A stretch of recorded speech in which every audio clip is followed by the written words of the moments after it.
Dice la primera pregunta así: ¿puede la ciencia refutar la existencia de Dios?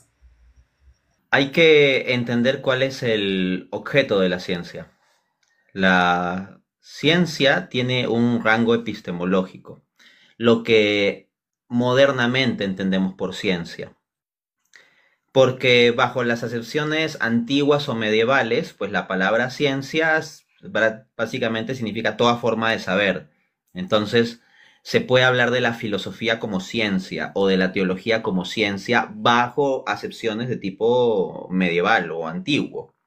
Entonces encontramos algunos autores que afirman eso, que la filosofía es ciencia o que la teología es ciencia, y bajo esa acepción, pues sí. Pero en el sentido moderno de la palabra, por ciencia se entiende fundamentalmente aquella que es de contrastación empírica fáctica. Y empírico en el sentido de lo que potencialmente se puede ver o tocar. O sea, está en el mundo de la materialidad, en el mundo de lo físico, por decirlo de forma un poco más plana, ¿no? Con la excepción, claro está, de las ciencias formales, como la lógica, aunque hay discusión sobre si clasificarla como ciencia o más bien como una estructura para el pensamiento científico.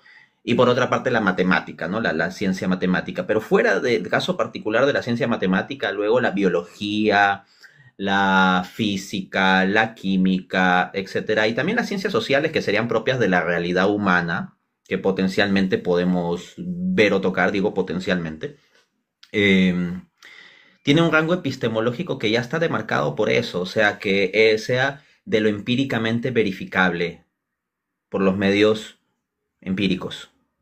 La pregunta es, ¿Dios cabe dentro de eso? No. Dios no está al alcance de telescopios ni microscopios. O sea, no importa cuánto se desarrolle tecnológicamente un microscopio para verlo más pequeño, no va a hallar a Dios ahí. Y un telescopio, no importa cuán lejos y cuán grande pueda haber cosas, igual, o sea, un telescopio no va a captar a Dios. De hecho, hay una broma, ¿no? Que circula en internet, que sale un astronauta ahí al espacio y tiene un cartelito, ¿no? Que dice, miren, he dado toda la vuelta alrededor de la Tierra y no he visto por ningún lado a Dios. Y entonces alguien pone un comentario, ¿no? Quítate el casco y lo verás.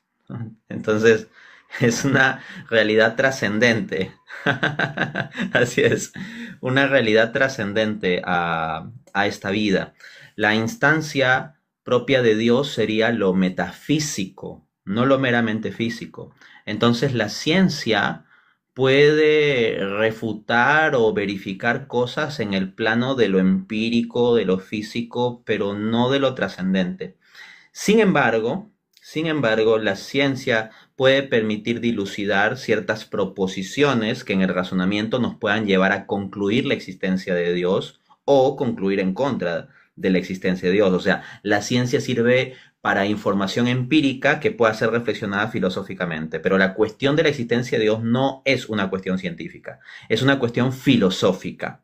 Que dentro de esa dilucidación filosófica se puedan incorporar elementos científicos, sí, hay algunos que lo hacen, hay argumentos que utilizan eso.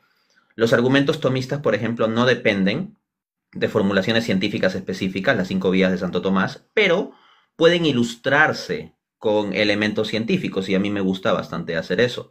Por otra parte, hay argumentos teístas construidos directamente con base en ciertas perspectivas o descubrimientos científicos. Por ejemplo, el inicio del universo, el argumento cosmológico Kalam, muchas veces apela a detalles como el teorema Borde-Vilenkin o el teorema de singularidad espaciotemporal, etcétera. O el argumento del ajuste fino, ¿no? Que apela a los descubrimientos que hace la cosmología respecto de ciertos parámetros. De otro lado, he de decir que hay que distinguir lo que es la existencia de Dios de los argumentos para la existencia de Dios. Entonces, ojo, incluso si los descubrimientos científicos nos permitieran acercarnos más a validar ciertas premisas filosóficas a favor de la existencia de Dios o se pudieran utilizar para poner en cuestión ciertas premisas filosóficas a favor de la existencia de Dios, eso no es lo mismo a poner en cuestión la existencia de Dios.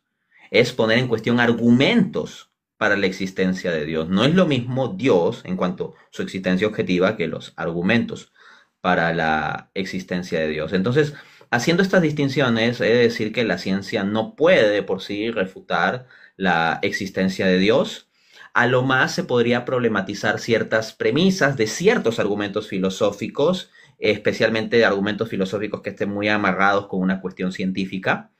Pero hay argumentos filosóficos que son de orden más metafísico, de orden más abstracto y que no necesariamente se verían problematizados por la ciencia. Resumiendo, por tanto, la ciencia no puede refutar directamente la existencia de Dios.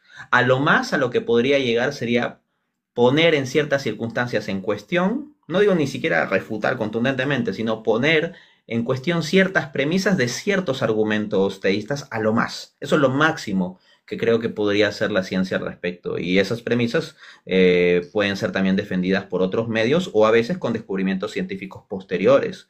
Y cierro con esto. En el siglo XIX los físicos tenían mucho la idea de que el universo era eterno y espacialmente infinito.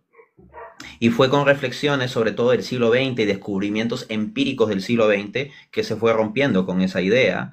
Así que cuidado, si uno hubiera apelado a la ciencia del siglo XIX como la demostración de que Dios no existe, pues el propio avance científico quebró ese tipo de supuestos y más bien nos plantea un universo con un inicio. Y eso termina apuntando a la existencia de Dios porque, como refiere el propio astrofísico ateo Stephen Hawking en su libro Historia del Tiempo, a muchos no les gustó la idea de que el universo tenga un inicio porque sonaba como una creación.